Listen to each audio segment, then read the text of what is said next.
If someone hears the term after-death communication, what might that mean? Those words kind of conjure up like a little frightening aspect to a lot of people. But if you talk about it as afterlife signs or visitations, you might get a more calm, receptive response. So, an after death communication, also known as an ADC, can be anything from hearing someone call your name who has passed, having a butterfly sit on your shoulder, having your TV channel surf on its own, or you just turn on the radio and a song that connects you to your loved one just happens to come on the radio. You might be left pennies or dimes. I haven't seen $100 bills yet, but pennies or dimes and dimes are very common. And sometimes they may have a significant date on their the date of your loved one's passing or their birthday, something in that respect.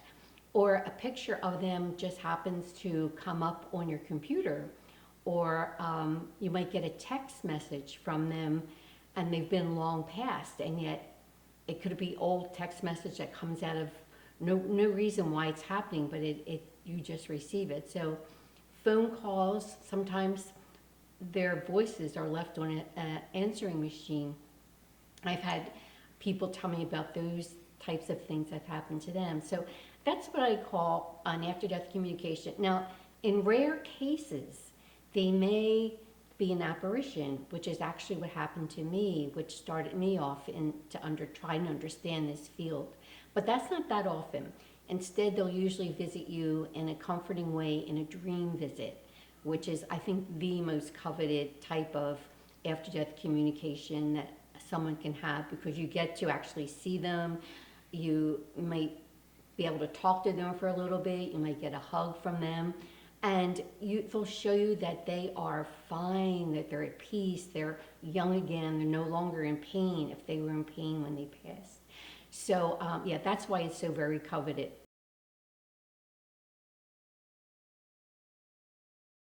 Many different reasons. In my case, when my dead in-laws showed up in my bedroom one night and stayed for an hour, I was not grieving them. And so I thought, why are they visiting me? And I could only see them, but I couldn't hear them. And they kept repeating these visitations until I finally decided, I've got to find out what this is all about, because I'd never heard of this.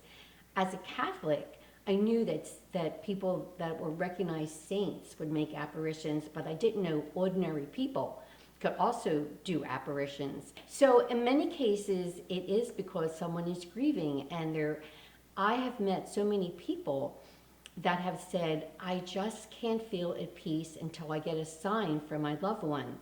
And I found that those who were getting signs were so much more at peace with the passing, but there were so many people who did not get a sign yet.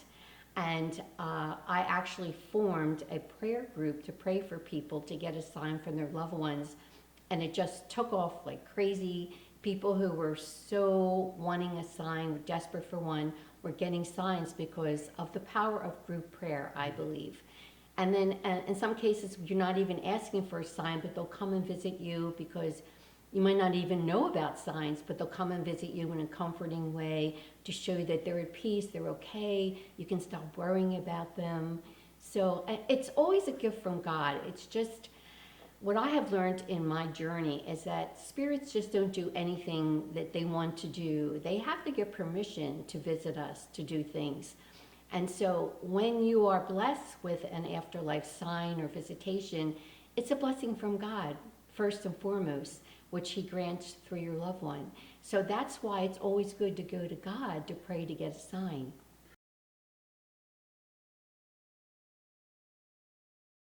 It's estimated that millions of people get afterlife signs, and usually when people are going to be returning, leaving their body soon, loved ones will come and visit them to help them to look forward to it. So they're called deathbed visions, and they might say, "Oh, there's my mom," and no one else is seeing anything. My brother-in-law was a priest, and during his last days, we went to visit him, and he was talking about the little boy in the room. And no one could see it, but I knew what he was talking about. I knew it was probably like an angel or something to get him excited about passing over and going to heaven. Yeah.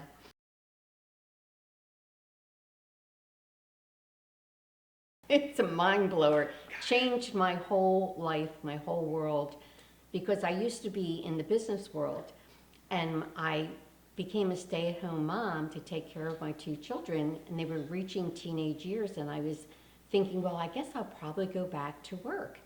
And I was formulating this in my mind and not making any definite plans, but then in March of 1998, at 4 o'clock in the morning, it happened.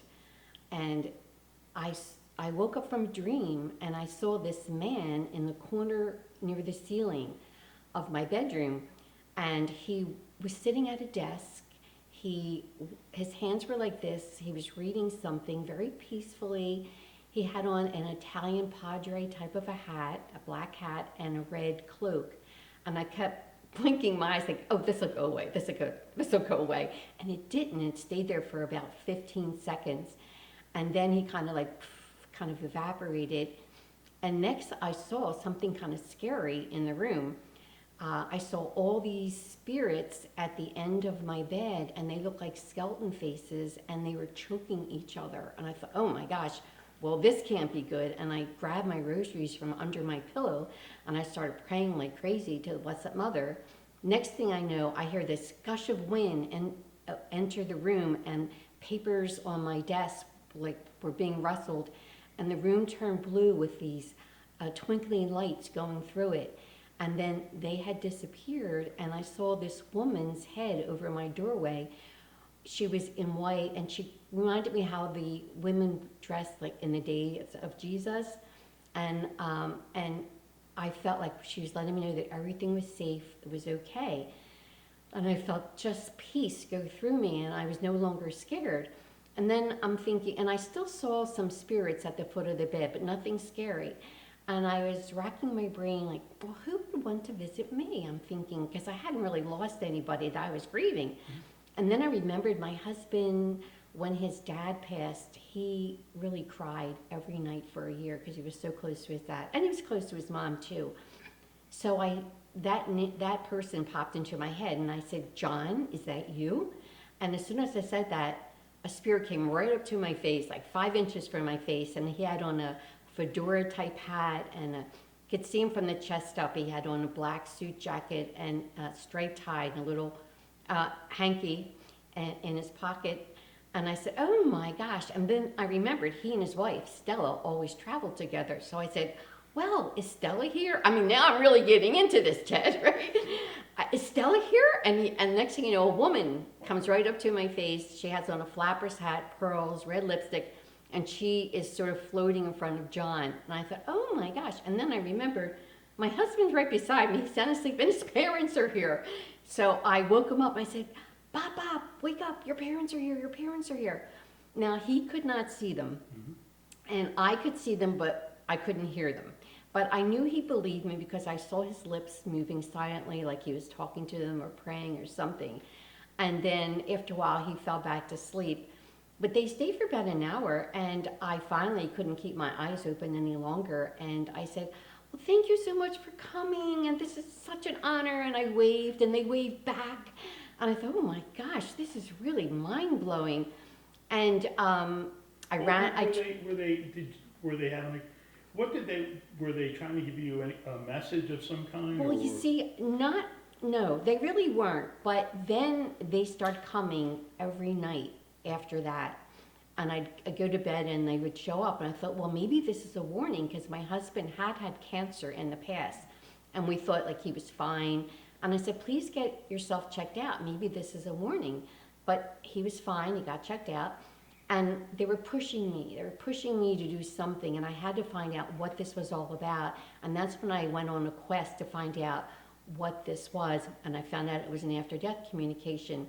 But it just wasn't enough. I had to know why they were coming, because it was driving me crazy. So I contacted a few people in that field. This is the first time I realized there was a field because I never knew it existed. And someone recommended a Christian spiritual medium to me named Sunny Wells. So I thought, I'm going to have a session with her, and I'm going to ask to speak to my guardian angel, whoever that is, to find out why they were coming. And we had the greatest session ever. He explained to me the first spirit that I saw, the Italian padre, was a messenger angel that paved the way for my in-laws to come, and that God had a mission for me I was going to be helping people spiritually, emotionally, and eventually with touch healing. And he said, do you accept this mission from God? And I said, what? God wants me to do this? And he said, yes. He said, so do you accept this mission? And I thought, well, who is going to say no to God? Certainly not me. So I said, sure, sign me up. And he made some suggestions how I could get into the field. And not that I wasn't supposed to medium. I'm not a medium. I don't have that gift. It would be nice to have that gift, but I don't have that gift. And eventually I found myself, people were coming to me who were grieving. I became a foot and hand reflexologist. And the people that were coming to me seemed to always be grieving. So it gave me an opportunity to talk to them. Have you had any signs from them? And they would tell me, because it wasn't back then, 1998, it wasn't the kind of topic that was so readily discussed like it is nowadays. And then 2 years later, my dad had passed, and he'd given me so many signs that I was always happy. I wasn't sad because I knew he was still a huge part of my life. He was my golfing buddy, and he'd come out on the golf course in the form of a hawk and help me golf better. Everybody's dream. So, and that's when I was running across a lot of people who were desperate to get a sign, and I formed my prayer group. And after a few years, and I had a message board, they would always post about the signs they were getting, and they started saying, Chris, you have to write a book about our experiences. And I said, well, I don't know. I mean, I don't consider myself a writer. And I said, well, when people keep telling you something over and over again, you should really start thinking about it seriously. So I prayed about it. And I said, I need a sign, God, if you want me to do this. And I got a sign one night. It was, at this time, Jerry Seinfeld had his autobiography out. And I was shown a vision of Barnes & Noble with Jerry Seinfeld's books, all like stacked up. And I said, okay. And then I saw a vision of the sky with part of the name of the book that God wanted for the book that I wrote. And I said, well, I got my sign. And that's when I started writing the book and asking people to contribute their stories. And it's called After Death Communications, God's Gift of Love. And it educates you as far as the 20 common signs that people get there, and then the different categories and people's personal experiences under those categories, how to heal from grief, how to get a sign and to recognize a sign, because a lot of people will get signs and they just don't notice them because they're usually very subtle. And also it's also good for veterans, because there's survivor's guilt in there, and understanding why you were still here and the other person wasn't, because you still had a job to do on earth. And so before you were given your heavenly rewards, you still had some work to do here. It's not like that person was being punished. They were really given a reward. So that's how I got into this. And I love what I do because I see the joy that it brings people when they get a sign from their loved ones. The journalism professor in me wants to ask more questions about the apparitions, because it's so unique. Yes. And the fact that you actually some skeptics would say, oh, she was just dreaming, it's just a dream. And the fact that you woke your husband up. Exactly. Exactly. It's just amazing. I know. Why do you, when they would come, would they stay all night, or would they stay just for... I would see them until I'd fall off to sleep. And I saw other spirits in the room too, and I didn't know all who they were. And this kind of unnerved me about the other spirits. So when I had that session with Sonny Wells, the Christian medium, we believe in demons, you know, and Satan, and we believe there's good and bad, you know, evil and good. And she taught me how to rebuke these spirits that were not of God in the room, and that really made a big difference in my room as far as getting rid of anything that was not from God, and just making me feel at peace. So she was a godsend to me to learn those things. Do you think that in the very beginning, before the first apparition, when you saw the kind of the skeleton faces and the frightening faces, do you think that could have possibly been kind of a foretelling that because you were destined to do this wonderful work, that maybe those demons or whoever were actually trying to scare you into maybe not doing it? Absolutely. In fact, when I had that session with my guardian angel, I asked him about that, and he said they were just trying to scare you off, Chris. And I did notice for a few years there, when I would tell people, if you get a dream visit from a loved one, that they're showing that they're in pain, or they're bleeding, or they're lost, or they're angry at you, or they're making you feel jealous because they're with someone else, this is not the true spirit of your loved one. The demons can impersonate our loved ones, and they will do that to wreak havoc on your heart. And so I would explain, before you go to bed at night, ask God for his protection. Do it faithfully. And so it does really help to stop these things from happening. Well, I would notice when I would tell people to do that, the next night I would get attacked somehow during the night, whether it was in a dream or some other way, because I angered the bad side, you know. And they didn't want people to know about this, and I felt like I had to protect people because I knew something that they needed to know so they wouldn't continue being taken advantage of. Mm-hmm. Similar things happened to me Really?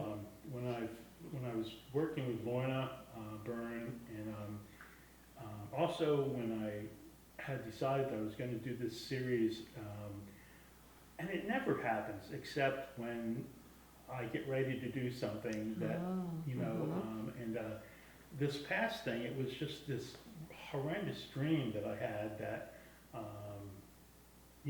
don't even want to talk about, but I never get those kind of dreams, That, you're on the right track. Yeah. I had this one dream, like half awake, half asleep, and I knew it was Satan in the dream. And I couldn't wake myself up completely, but then I started saying, Jesus, help me, Jesus, help me, Jesus, help me.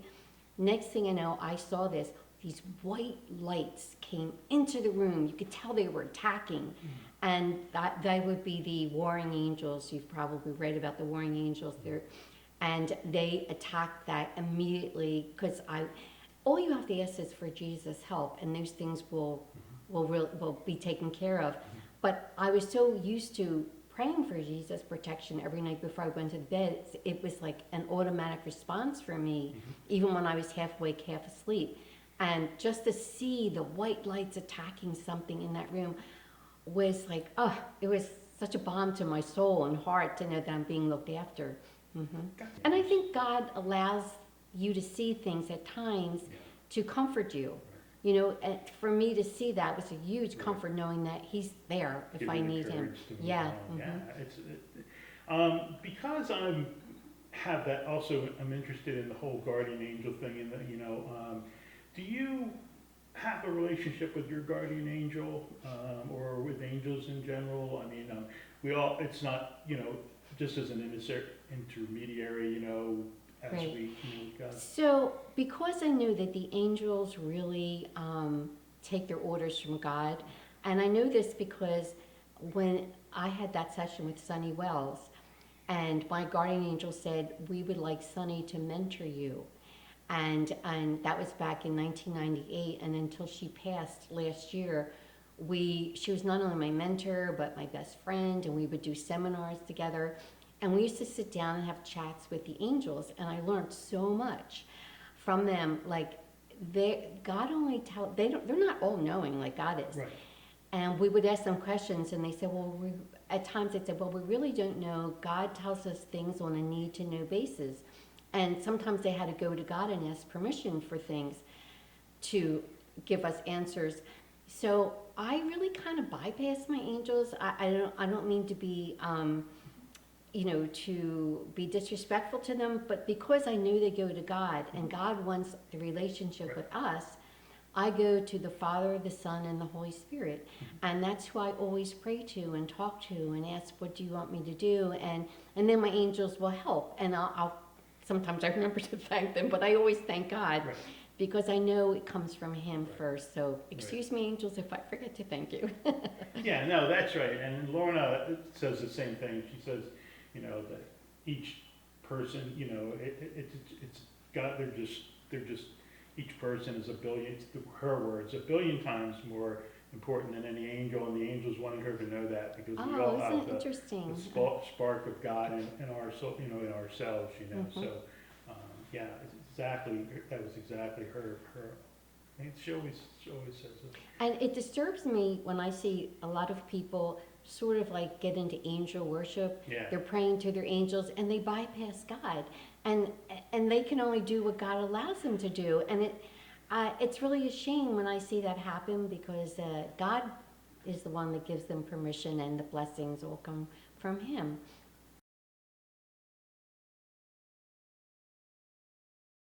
So, because signs are so subtle, and especially parents that have lost children, they're so into their grief, they're not looking at the world outside of them. And many of them have told me for months I was getting signs, but I didn't realize it because I was so into my grief. And once they came out of that a bit and start looking around, they were saying, oh my gosh, I've been getting signs all along. I would say this. First of all, pray to God, ask to allow your loved one to visit you in a comforting way, and then state something specific that you would recognize as a sign. For instance, a certain kind of a bird or animal or a coin. And this way, when you get that sign, you know it's your sign because you asked for that, and that was very specific. And then you can't deny that you got a sign. And I've noticed that our loved ones, once you recognize the sign, they will repeat their signs because they know you'll get it, and they want you to get it. They want you to realize you've had a gift from them. Excuse me. Yeah, so that's a good way to notice. But also I'd like to add something that worked for me, and I was just getting signs because God was so kind to me. Mm-hmm. I always talk about his TLC, just so much TLC. So when my dad had passed first, and 4 years later my mother passed, and when my mom passed, I just felt this pain in my chest. It's hard to describe, but maybe you felt it too, where it was hard to breathe. Every time I took a breath, it hurt so badly. And I thought, I want to be happy. I know my mom wants me to be happy, and I know God wants me to be happy, and goodness knows I want to be happy, and I can't be in the grief support world if I'm not happy. So this prayer just came over me. I would say it every time the grief would really hurt me. And I'd say, Dear Jesus, please replace my heart's sorrow with your joy. And every time I felt that, every time I said that, I felt a little better. And I think I did that for 2 weeks. And after 2 weeks, that pain that was in my chest that I couldn't breathe just left me. Really? It was like a miracle, Ted. Wow. And it's not that I didn't miss my mother. Of course I missed her. Sure. But that pain that hurt so badly just dissipated. Wow. And that was an answer to my prayers. So I recommend asking God to lift that from you, because if anybody can do it, He can do it. It really becomes easier and easier to have that relationship the more you do it, the more Yes. you pray the way Right. you just described. And it's a shame when people don't have that, because it's such a benefit to be able to have that kind of, you just feel better, all the time. And it gives God a chance to show you that even your littlest prayer, he hears it and he'll try and help if he can. Right. So it just realizes how it helps you realize how close God is to Right. you. Yes, Right. just like little small things, the TLC that we're asking for that he gives. And that's why I feel so loved, because I see in all the small things that happen that I ask help for. Mm-hmm. So you wrote that first book, Mm-hmm. and then you've also written some other stuff, right? Yes, so well, as I was going along on my journey, I found that children had an amazing gift to see and hear spirits that most adults, unless you are a medium, do not have. So I wrote a book for children and their parents, actually, to help nurture them safely, how to ask for protection, and it's called Heaven Talks to Children, and there's over 100 stories of children's spiritual experiences. So if you don't believe adults because you think, oh, they're hallucinating or they're such in grief they're making this up, you have to believe the little kids. They'll say things like, why aren't you opening the door and letting grandma in? She's at the kitchen door, let her in, things like that. Exactly. Yeah, my book is filled with that type of stories and how to, to be aware of impersonator spirits and to protect the child So I've written books to help children understand what heaven is like because they do see and hear spirits. So wrote one, it's an illustrated book called Grammy Visits from Heaven. Then there's one, Grandpa Visits from Heaven. And then there's one for military kids, families of military, called Daddy Visits from Heaven for military families. But it's also good for first responders too. And it helps them see what a funeral is like and helps the adults, Sure. to understand that they're really seeing things. And it takes the kid on it to see their loved one in heaven and how God hugs them. And there's a grand reunion and a party, and there's animals in heaven, and there's swings and swimming and just all kinds of fun things to do. So they have, because when you tell a child, he went to heaven, well, what does that mean? But if you can visually see it in a book, Right. pictures of heaven, then a child can really identify with the wonderful place. And yet they're still connected because that loved one comes back and plays with them and talks to them. Absolutely. Yeah.